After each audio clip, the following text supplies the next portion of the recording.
네, 안녕하십니까. 정인태 신지식인 TV입니다. 저는 국립한국복지대학교 특임교수를 역임한 정인태입니다. 저출산으로 나라가 망한다라는 것은 어제 오늘의 이야기가 아닙니다. 네, 저출산 예산을 200조 이상을 써도 저출산은 계속 심각해져 가는 그러한 정황이죠.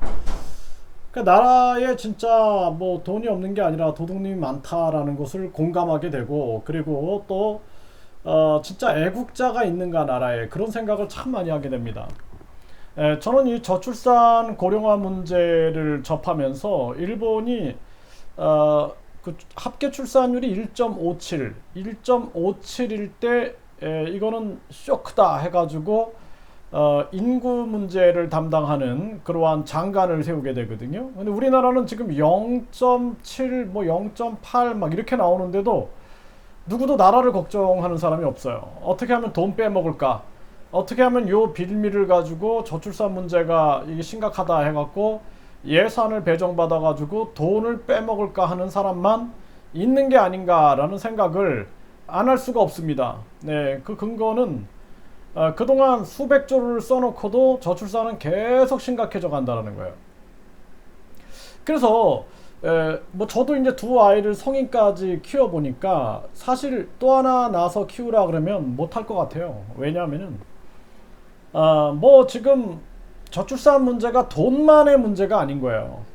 자기의 어떤 정체성이라는 게 있어요. 요즘에 이제 많은 젊은이들이 생각하는 게 그러니까 자신의 정체성이라는 게 있어요. 그러니까 자신의 꿈, 그리고 나답게 사는 거, 이거 하나를 포기해야 된다라는 거예요.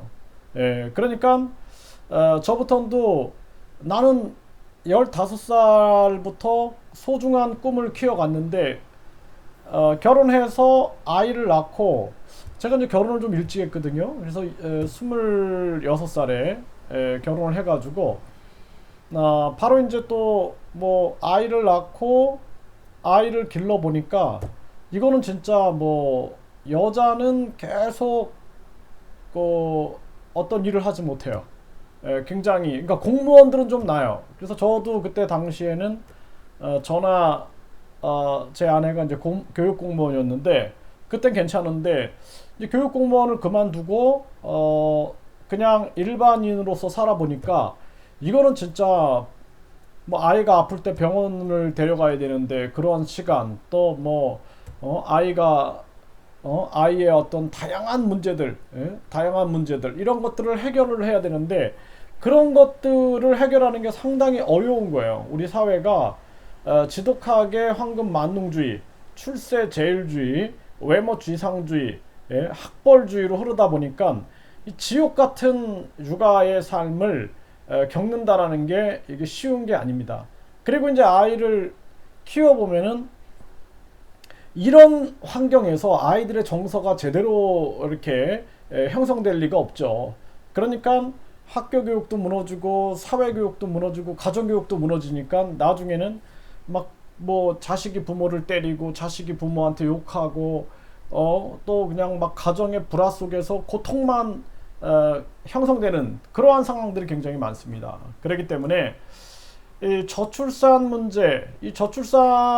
문제가 되게 심각한데, 이 정치인들 보면은 참 한심한 게, 지금 저출산으로 지방은 소멸하고 있거든요. 인구 절벽 현상이 굉장히 심화되고 이 저출산 고령화 문제가 아주 심각합니다. 어떤 분들은 지방에 있는데 지방에서 애기 유모차를 구경을 못 합니다. 이런 얘기들을 해요. 그런데 계속 병원이나 유치원도 없으니까 수도권으로 모이는 거예요. 수도권으로. 그러니까 수도권으로 다 모이는데 정책은 계속 수도권 정책만 쓰고 있는 거예요. 그거 어떻게 될까요? 지방 소멸은 극심화되는 거예요. 소멸은 극심화되는 겁니다.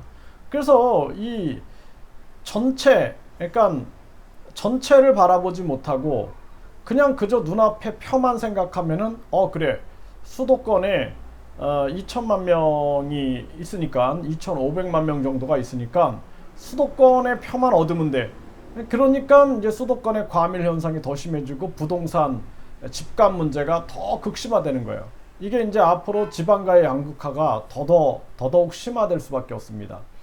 그래서 저는 인간이 가지고 있는 욕심과 탐욕을 알기 때문에 저는 이게 해결되지 않을 거라고 생각을 했어요. 그래서 제가 미국이나 호주라든지 캐나다, 뉴질랜드 등을 연구를 해보니까 이 나라들은 외국인들을 유치하고 있더라고요. 외국인들을. 그래서 우리나라 같은 경우에도 사실상 제가 이제 여기 자료를 한번 볼게요. 네, 여기도 보면은 둘째는 없다. 오늘 기사인데 이 둘째는 없다라는 거예요. 둘째는 없다. 그러니까 둘째를 낳아서 기른다라는 것은 너무나 고통스럽다 이런 얘기고요. 아이 둘 나오면 월세 무료, 저출산 해법 될까? 그러니까 이 정치인들의 생각이 이거밖에 안 되는 거예요. 아이 둘 나오면 월세 무료로 해주겠다.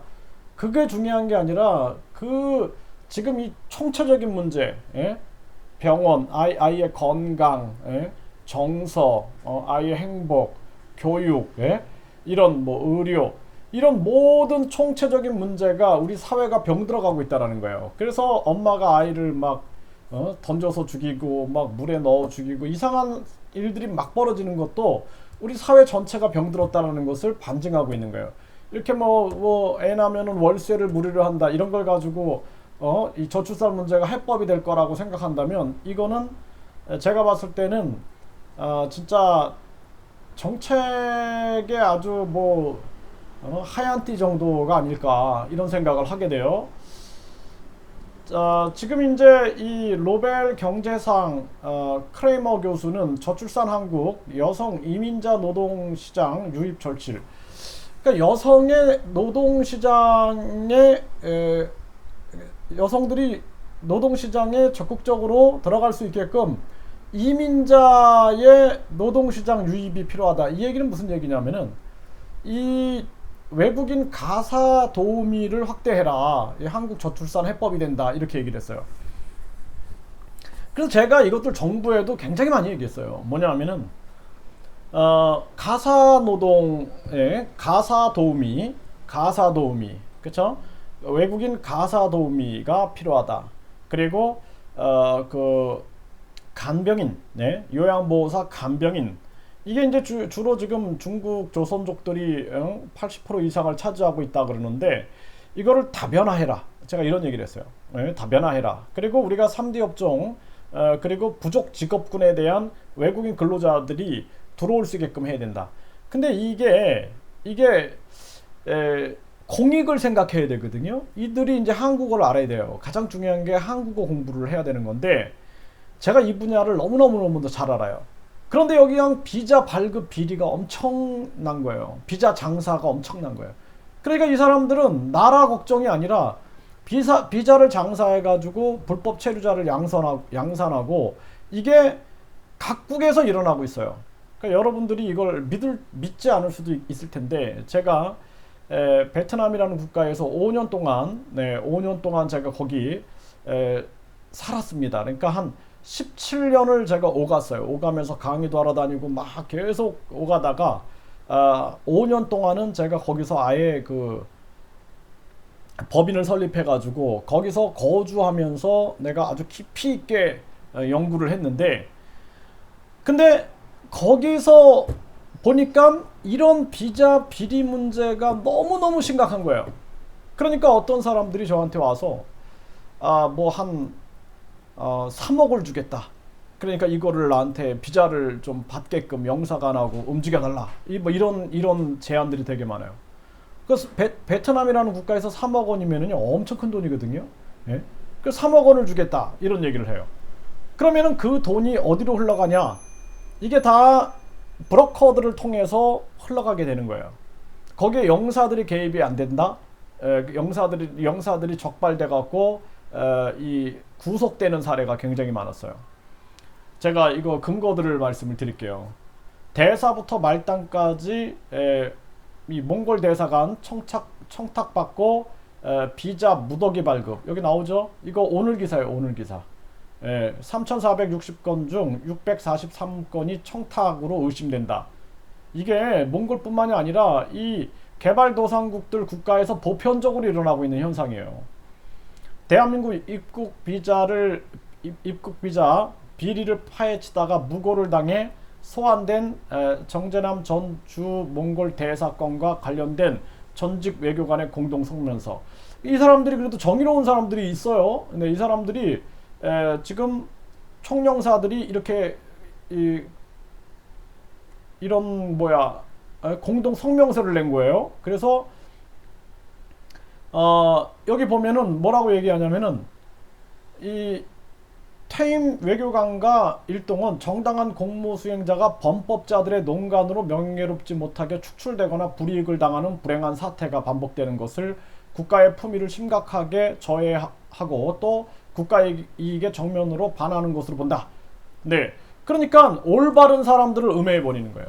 그래서 제가 그 SBS 방송국에서 이 문제를 제가 다뤘어요. 그래서 SBS 기자들이 베트남에 거의 일주일 동안 있으면서 우리가 같이 뭐 진짜 잠적을 해가 같이 이제 위장 취재도 하고 그리고 아주 잠복 취재도 하면서 이러면서 이런 비리 문제를 건드렸어요. 그때 이제 그 영사가 저한테 뭐라 그러냐면, 당신이 근거도 없이 뭐 기자들 앞에서 대한민국 기자들 앞에서 감히 대한민국 영사를 뭐 능멸하냐 막 이런 식으로 협박을 하는 거예요. 그래서 제가 소리를 질렀거든요.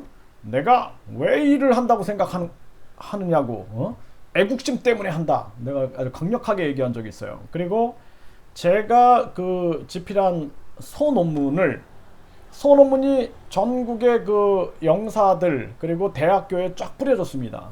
왜냐하면 이 정도로 심각하다라는 것을 제가 이제 아주 사실적으로 기술을 했던 것이죠. 네, 그때 이제 기억을 제가 합니다. 그렇기 때문에 근데 이제 저한테 또 누명을 씌우는 거예요. 누명을 씌워서 안 되니까 뭐 이제 언어가 잘 안 통하니까 그 PC방 같은 데서 한 10명 하루에 10,000원씩만 주고 10명이 그냥 도배해버리면은 금방 한 사람 잡는 거는 일도 아니거든요. 그 이제 제가 거기 안 걸려드니까 결국에는 이제 저를 물리적으로 살해하려고 했죠. 네, 그랬던 기억도 있습니다. 그래서 여기 보면 비자 부정 발급, 공금 횡령, 끊이지 않는 해외 공간 비리. 이게 아주 오래된 비리예요. 이참에 해외 공간 비자 비리 싹 도려내라.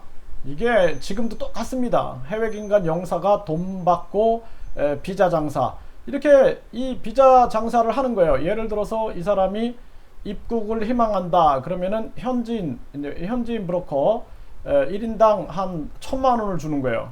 베트남 브로커. 그러면 이 사람이 베트남 현지 브로커에게 이렇게 금품을 제공하는 거예요. 누구한테? 대사관, 담당 대사관한테. 그리고 나서 이 사람은 비자 신청을 하게 되고 이제 비자를 발급하게 되는 거예요. 그래서 이 알선자, 이렇게 돈이 그래서 한 1,000만 원 정도, 1,500만 원 정도가 들어가는 거예요. 이게 근로자들도 마찬가지고 결혼 비자. 그래서 가짜 결혼을 하는 거예요. 가짜 결혼. 가짜 결혼하는 사람들도 있어요, 여러분들.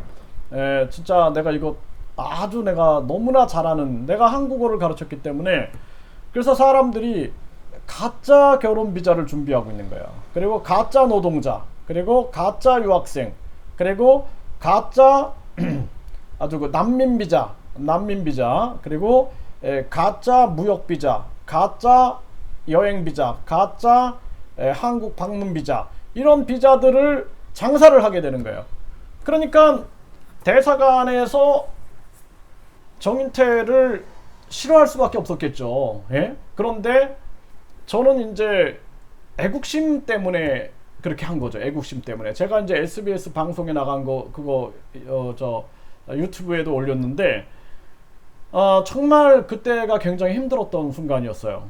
그러다가 이제 안 되니까 저한테 누명을 씌워가지고 제가 마치 범죄의 온상인 것처럼 해가지고 저를 이제 살해하려고 했는데, 다행히 이제 제가 그 정의로운 SBS 기자들과 그분들의 도움으로 인해서 누명을 벗었죠. 누명을 벗고 그리고 안전하게 이제 한국으로 귀국을 하게 됐는데, 정말 이런 상황들이 굉장히 많다라는 것입니다. 그러니까 이 중국도 마찬가지예요. 한국인 상대 불법 비자 장사, 우후죽순, 코로나 사태 빌미, 이런 게 계속 일어나요.